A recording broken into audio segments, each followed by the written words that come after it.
Assalamualaikum warahmatullahi wabarakatuh. Selamat pagi, apa kabar Ananda semua yang ada di rumah? Sehat-sehat saja? Alhamdulillahirrahmanirrahim.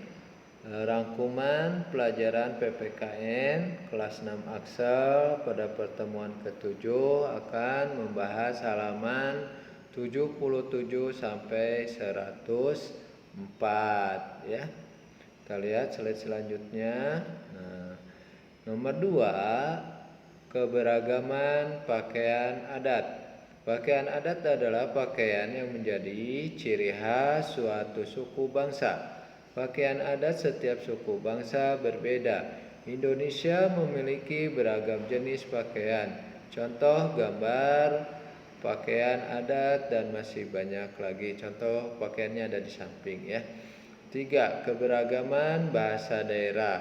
Bahasa yang digunakan oleh suatu suku bangsa untuk berkomunikasi dengan orang-orang di dalam sukunya disebut bahasa daerah. Kita telah mempelajari bahwa Indonesia memiliki keberagaman bahasa daerah.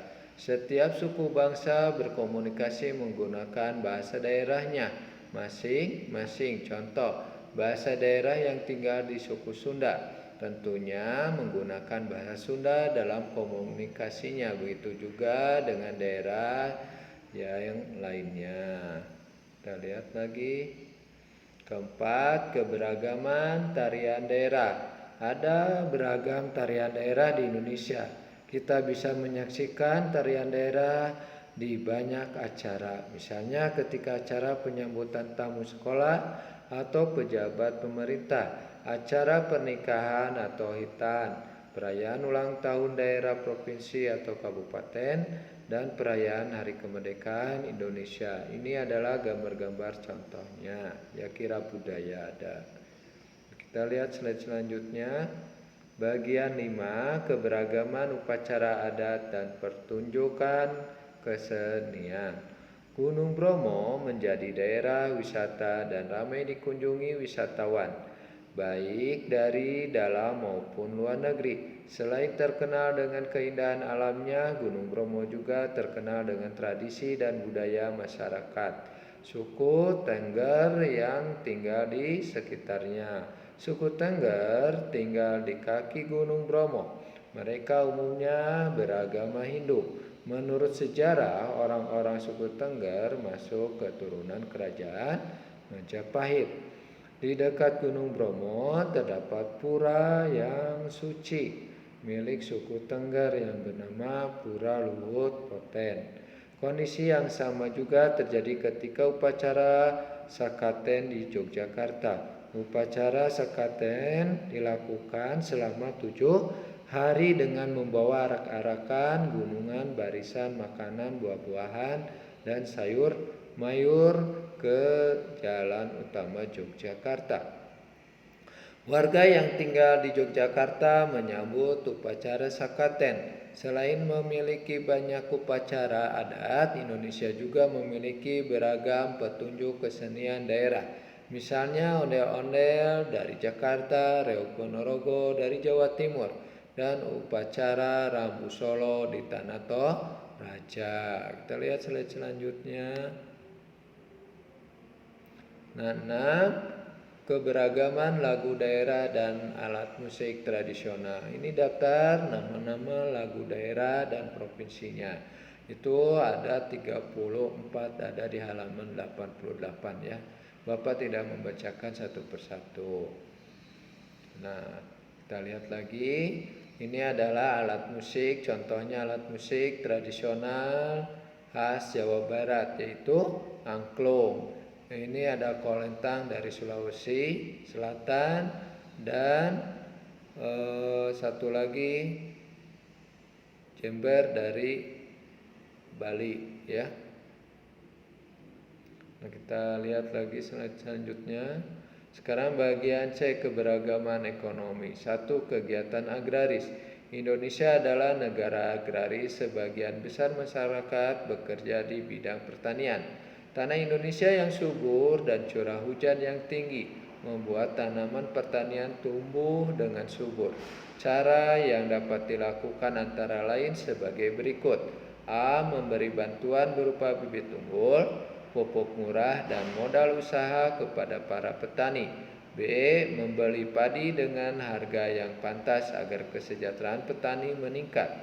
C. Memberi penyuluhan kepada pemuda desa agar mau bertani dengan cara dan alat modern. Di bawah adalah contoh pertaniannya.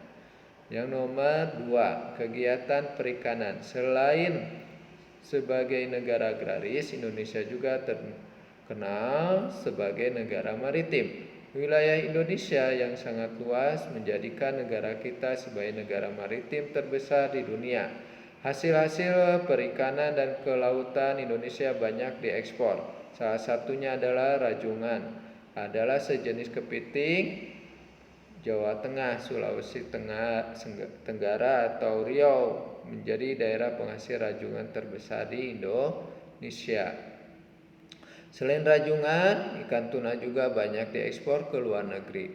Penghasil ikan tuna di Indonesia antara lain Laut Sulu dan Laut Banda. Hasil laut lainnya, rumput laut, banyak dibudidayakan di NTT, Nusa Tenggara Timur. Sekarang nomor 3, kegiatan perdagangan. Kegiatan perdagangan memang memegang peranan penting dalam perekonomian bangsa kita. Kemajuan zaman menyebabkan lahirnya banyak pasar modern di daerah perkotaan, seperti minimarket dan mall.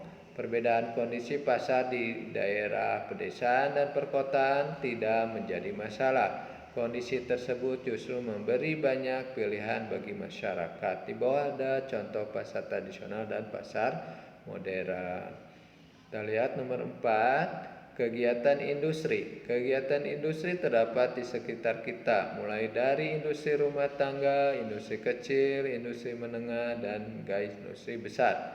Kegiatan industri menghasilkan beragam barang kebutuhan sehari-hari dalam jumlah yang besar. Contoh industri rumah tangga yang banyak terdapat di Indonesia adalah industri pakaian batik. Daerah-daerah seperti Pekalongan, Solo, dan Yogyakarta. Kegiatan industri yang sedang berkembang di Indonesia antara lain industri kuliner.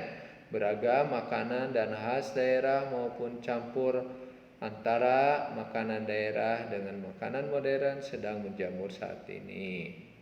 Nomor 5, kegiatan pertambangan. Indonesia memiliki kekayaan berupa sumber daya alam yang melimpah. Sumber daya alam tersebut tersebar di hampir seluruh wilayah Indonesia. Pengolahan sumber daya alam dilakukan oleh pemerintah melalui badan usaha pemerintah serta bantuan pihak swasta yang pelaksanaannya diatur dalam undang-undang. Tujuannya adalah untuk memenuhi kebutuhan dan meningkatkan kemakmuran rakyat. Oleh karena itu, rakyat mempercayakan pengolahan sumber daya alam kepada pemerintah dalam pengolahan minyak bumi dan gas alam. Pemerintah menggunakan peralatan canggih. 6, kegiatan pariwisata. Perhatikan gambar-gambar tersebut merupakan tempat wisata. Danau Toba beserta kegiatan wisata di dalamnya. Indonesia memiliki beragam kenampakan alam. Banyak kenampakan alam tersebut yang dikembangkan menjadi tempat wisata sehingga membuatnya banyak dikunjungi oleh banyak orang. Mereka memanfaatkan kedatangan para pengunjung untuk memperoleh penghasilan dengan cara menyewa penginapan dan membuka tempat makan, menyewakan kendaraan, dan membuka toko souvenir. Nah, itulah Anda semua ya. Nah, tugasnya kerjakan latihan ulangan bab 3 halaman 102 sampai 104 bagian A dan B. Boleh disalin jawabannya ke buku tulis ya. Nanti disamakan dengan punya Bapak. Nah, demikianlah pertemuan pagi hari ini. Terima kasih Anda semua. Semoga semangat dalam pembelajaran daringnya. Bapak ucapkan wabillahi taufiq wal hidayah. Wassalamualaikum warahmatullahi wabarakatuh. Bye bye.